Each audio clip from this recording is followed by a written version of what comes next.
nanjye nkwifuriza ibihe byiza wakurikiye 21CR TV. In the time is now, ikiganiro kikugeza amakuru biri kugenda bizenguruka kuri iyi mihanda social media ndetse n'ibitangaza amakuru bigiye bitandukanye. Inkuru ituzanye ni y'umuhanzi witwa Meddy cyangwa se ngabo Meddy.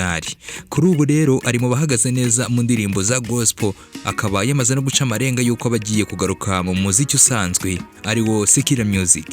Ni mu butumwa uyu muhanzi umaze igihe kigera ku myaka 3 akora umuziki wo kuramya no guhimbaza Imana inyuze ku rukuta rwa Instagram na Twitter mu ijoro ryatambutse. Meddy mu ifoto yasangije abamukurikirana yicaye kuri moto we yari yambaye ipantaro iciye mu ivi n'umupira w'icyatsi kerurutse, yayiherekeje amagambo yanditse mu rurimi rw'icyongereza aho yagize ati "Back on the Lord, fresh from parent leave, 2 kids not for the week." Ugenekereje mu rurimi rw'ikinyarwanda bishatse kuvuga ngo kugaruka mu kibuga uvuye mu kiruhuko cy'ababyeyi. Abana babiri si ikintu cy'abanyantegenye. Ubundi Meddy yusubiye inyuma ubusanzwe yatangiye umuziki akora umuziki wa gospel aho yabarizwaga muri Zion Temple mu Gatenga.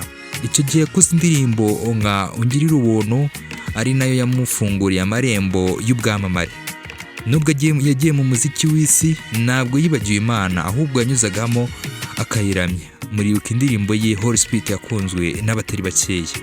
Uyu Meddy rero wari unaherutse kuvuga ko yakira agakiza kubera ko yumvaga umutima we umuhatiriza, nubwo ngo hari abafana bamuteye imijugujugu bavuga ko yabatengushye. Ngayo nguko rero abari barahangayitse, abari barababaye ko yamutengushye, yongeye yagarutse nyuma yo guca amarenga ameze gutyo, inyuma yo gushyira amafoto hanze agaragaza ko yaba yagarutse muri secular music. Ubwo no kuri Twitter we yabyivugiye ati "There is a new thing", hari ikintu gishya agiye gushyira hanze. Ngayo nguko uwo ni Meddy, mureke tumwakire muri secular music.